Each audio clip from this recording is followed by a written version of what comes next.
Hi, I'm Old Sneelock. Welcome to another episode of Old Sneelock's Workshop.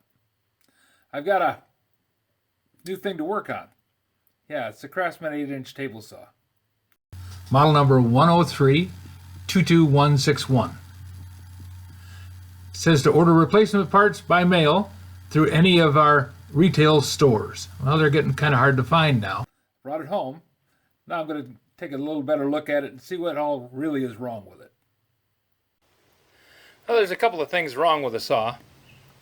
One, somebody cobbled up a way to mount the motor. The motor is supposed to mount here on these two bolts. That way the motor tilts with the arbor.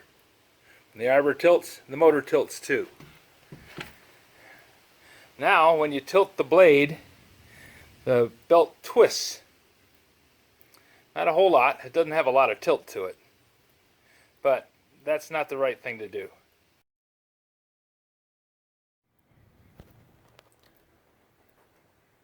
It's hard to read the nameplate on this motor. It's been pretty much sanded off.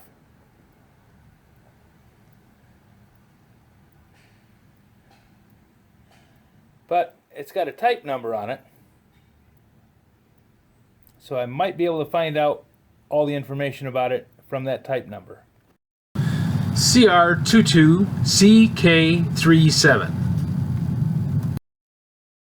It's a double-ended motor. I would like to mount the motor back on the arbor so that it tilted correctly. But considering what I'm going to be doing with this, it probably will work for a while doing what it's doing. The front of the machine looks like they made this base up out of things that they had, which I can live with. That's the way I do things. And somebody took off the cover, and when they put it back on, the indicator is in behind the cover. It's held on with a couple of screws, and I think, let's see, that's held on with a set screw. Yep. So I'll have to pull this handle off, take this cover off, put it back on, slide it up underneath that indicator. Although, I probably could just take the indicator off. There's a screw in there. I'll see if I can do that without breaking anything first. That would be the simplest. Still want to take the cover off. I want to see what's inside there.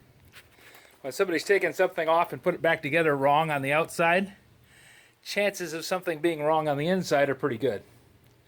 Also, I think it needs to be cleaned and oiled. It's very old. More than likely hasn't been disassembled and taken care of in a long, long time. The first thing I want to do, the saw will cut the way it is. Not right, but it will cut. And the big thing I want to be able to do with this is rip and cut dados. Cutting dados on a table saw is really the best way to go to get a wider groove in something. I know I've got all kinds of equipment that'll do it, but I just think a table saw works really, really well. Quick, simple, and easy. But before I can do that, I got to fix the rip fence. And that's down in the basement. If you have any suggestions for a new video, questions about today's video, or any of the other videos on the channel, just drop a note in the comments. You know I read them all. Thanks for watching.